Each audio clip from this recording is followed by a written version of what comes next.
Advanced courses తో పాటు first year నుండే campus recruitment training leading companies లో 13,000 plus placements with 13.5 lakhs highest package.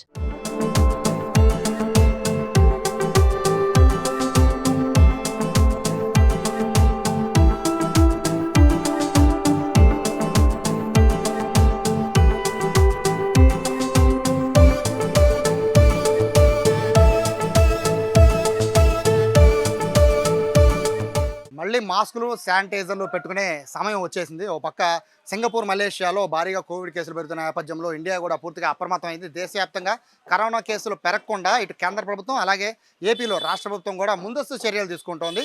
ఇప్పటికే అనేక సమావేశాలు కూడా ఇప్పుడు ఏపీ ప్రభుత్వం తీసుకుంది. ఓ పక్క ఏదైతే వైద్య శాఖకు సంబంధించిన అధికారులు వాళ్ళందరూ కూడా అప్రమత్తం చేసిన నేపథ్యంలో కోవిడ్కి సంబంధించి ఇప్పుడు వస్తున్న కొత్త వేరియంట్ ప్రమాదమా కాదా అనే అంశం పైన కూడా చర్చిస్తూ ఉన్నారు. ప్రజలు కూడా అవగాహన కల్పిస్తూ ఉన్నారు. సో ఇప్పుడు ఎందుకు చెప్తున్నానంటే ఇప్పుడు కోవిడ్ అంటే అందరికీ తెలుసు కదా, మాస్కులు, శానిటైజర్లు అలాగే హ్యాండ్ వాష్లు విపరీతమైన గిరాకీ వాడుకుంటుంది. సేమ్ గతంలో ఏదైతే 2000, 2001 ఈ 2 సంవత్సరాలు కోవిడ్ ఫస్ట్ వేవ్, సెకండ్ వేవ్లో ఏ విధంగా భారీగా ప్రజలు కొనుగోలు చేశారో మాస్కులని, శానిటైజర్ని, ఇప్పుడు మళ్ళీ సేమ్ అదే విధంగా అందరూ కూడా ముందస్తు జాగ్రత్తలు తీసుకుంటారు. ప్రస్తుతం నేను వన్ టౌన్లో ఒక హోల్సేల్ షాప్ ఉంది, సంతోష్ సర్జికల్స్. ఇది హోల్సేల్ షాప్. మొత్తం విజయవాడలో అనేక మెడికల్ షాపులకి ఇక్కడి నుంచే హోల్సేల్గా మాస్కులు కానీ లేదా సర్జికల్స్ కానీ అందిస్తూ ఉంటారు. మొత్తం షాపు ఇదివరకు అయితే అంటే ఒక వారం 10 రోజుల ముందు వరకు అయితే ఎక్కడ కూడా ఈ మెయిన్ కౌంటర్లో ఎక్కడ కూడా సర్జికల్స్ మాత్రమే ఉండేది. బట్ ఇప్పుడు శానిటైజర్లు పెట్టేశారు, అలాగే హ్యాండ్ వాష్లు పెట్టేశారు. మాస్కులు అయితే చెప్పాల్సిన పని లేదు. N95 ఈ పేరు వింటేనే మనకి గుండెల్లో గుబులు ఉడుతూ ఉంటుంది. అందుకే N95 మాస్కులు అనేవి విపరీతంగా పెట్టేసేవాళ్ళం కోవిడ్ టైంలో. ఇప్పుడు N95 మాస్కులు మళ్ళీ బయటకు వచ్చేసాయి, సర్జికల్ మాస్కులు వచ్చేసాయి, శానిటైజర్లు వచ్చేసాయి.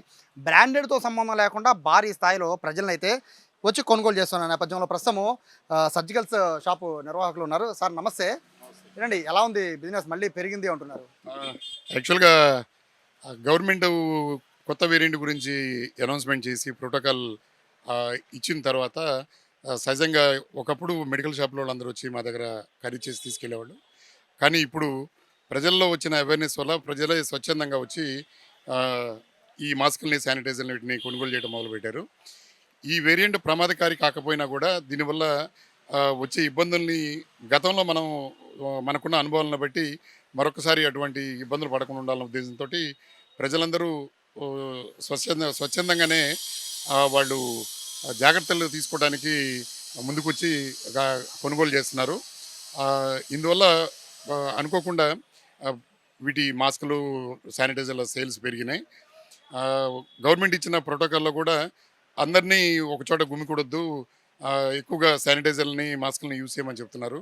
సమూహాల్లో మధ్యలో తిరిగేటప్పుడు కానీ లేకపోతే గుంపులుగా ఉన్నప్పుడు తగిన జాగ్రత్తలు తీసుకోమని చెప్పిన ఈ సందర్భంలో ప్రజలు చేసిన ఈ స్వచ్ఛందమైన ఆ, దీనికోసం అదే మనందరం హర్షించదగిందే.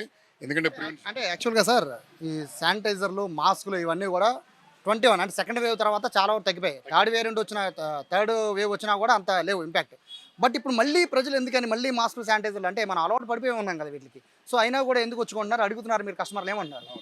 అంటే కస్టమర్లకి దీని మీద స్పష్టమైన అవగాహన లేదు. బట్ కాకపోతే ఇప్పుడు యూట్యూబ్లో మనకి చాలామంది డాక్టర్స్ వాళ్ళు చేసిన ఇంటర్వ్యూల వల్ల కానీ లేకపోతే వాళ్ళు తెలియజేసిన సమాచారం ప్రకారం అయితే ఇప్పుడున్న వేరియంట్, కొత్తగా స్టార్ట్ అయిన వేరియంట్ వల్ల ప్రాణానికి అయితే ప్రమాదం లేదు. కానీ దీనివల్ల ఆల్రెడీ ఇబ్బందులు అంటే ఆరోగ్యపరంగా ఇబ్బందులు ఉన్న వాళ్ళకి కొంత ఇబ్బంది పడే పరిస్థితి ఉందని చెప్తున్నారు. కాబట్టి ముందు జాగ్రత్తగా వీటిని వాడటం మంచిదన్న ఉద్దేశంతో ఈ కొనుగోలు జరుగుతున్నాయి. కాకపోతే మాస్క్ పెట్టుకోవడం వల్ల పూర్తిగా రాదు అని అయితే ఎవరూ చెప్పలేము. కానీ కొంత ముందు జాగ్రత్తగా మాత్రం పనికొస్తుంది. అంటే ఈ ఏదైతే ఆ వైరస్ ఉందో అది డైరెక్ట్గా మనకి లోపలికి ఎంటర్ అవ్వకుండా కొంతవరకు ఆపగలుగుతుంది. కాబట్టి ఒకప్పుడు మనం ఈ ఈ బాధలు ఎన్నో రకాలుగా మనం పడున్నాం.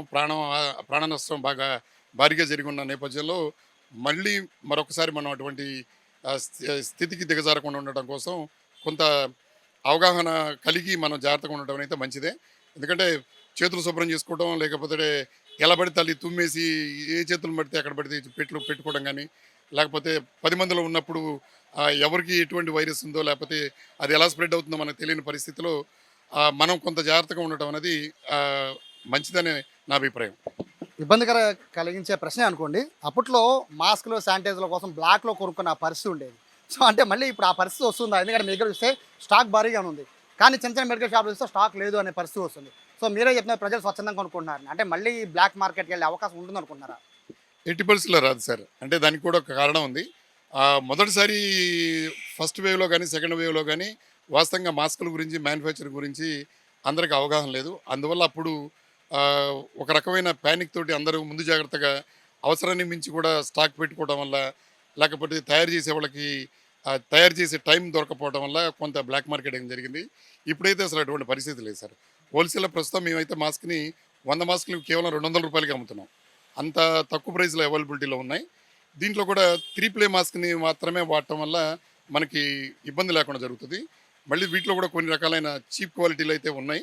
వాటి జోలికి వెళ్లకుండా 3 ప్లే మాస్క్‌ని పర్టిక్యులర్‌గా 3 ప్లే మాస్క్ అయితే దానిలో ఒక లేయరు బ్యాక్టీరియా సేఫ్ లేయర్ ఉంటది కాబట్టి దానివల్ల మనకి ఇబ్బంది లేకుండా ఉంటది. తక్కువ రేట్‌లోనే ఉన్నాయి ఇప్పుడు. మీకు స్టాక్స్ కూడా నాట్ ఓన్లీ మా షాపు అందరి దగ్గర కూడా స్టాక్స్ అవైలబిలిటీ ఉంది. ఇంకా అవేర్‌నెస్ స్టార్ట్ అవ్వలేదు కాబట్టి చిన్న చిన్న షాపులో ఇంకా స్టార్ట్ అవ్వలేదు. తప్ప స్టాక్స్‌కి అయితే ఇబ్బంది ఎటువంటి పరిస్థితుల్లో లేదు సార్. ఆల్మోస్ట్ ఆల్ ఒకప్పుడు చైనా నుంచి ఇంపోర్ట్ చేసుకునే పొజిషన్ నుంచి ఇవాళ మనమే మిగతా కంట్రీలకి సప్లై చేసే పొజిషన్‌కి వెళ్ళిపోయాం. ప్రతి ఒక్క హైదరాబాద్ నుంచి మొదలుపెట్టి ఢిల్లీ, బాంబే దాకా ప్రతి ఒక్క చోట కూడా విపరీతమైన స్టాకులు ఉన్నాయి. స్టాక్స్‌కి అయితే వచ్చిన ఇబ్బంది అయితే లేదు. మనం ఆహ్, స్ వ మన మన ఇండియాలోనే తయారు చేసుకొని మనం సేవ్ చేసుకునే పొజిషన్‌లో ఉన్నాం కాబట్టి అటువంటి పరిస్థితి అయితే మాత్రం ఎదురు అవ్వదు అని నా అభిప్రాయం.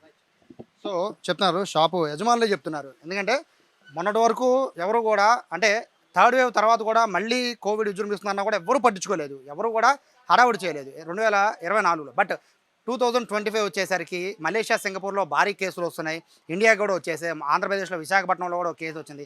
ఈ నేపథ్యంలో మళ్ళీ పాత వేవ్‌లాగా వస్తుందేమో అనే భయం, ఆందోళన ప్రజల్లో ఎక్కువగా ఉండడంతో మాస్కుల చుట్టూ కూడా అందరూ ప్రజలంతా వెంటబడుతూ ఉన్నారు. అయితే ఇక్కడ గమనించాల్సింది ఏంటంటే హాస్పిటల్స్ చుట్టూ లేదా పెద్ద పెద్ద మెడికల్ షాపుల చుట్టూ కాకుండా స్వచ్ఛందంగా ప్రజలే వచ్చి ఇలా హోల్‌సేల్‌గా వచ్చి కొనుక్కొని వెళ్ళిపోతున్నారంటే వాళ్ళు కూడా కరోనా పట్ల వాళ్ళకి ప్రజల్లో కాస్త అవగాహన ఉందని చెప్తున్నారు.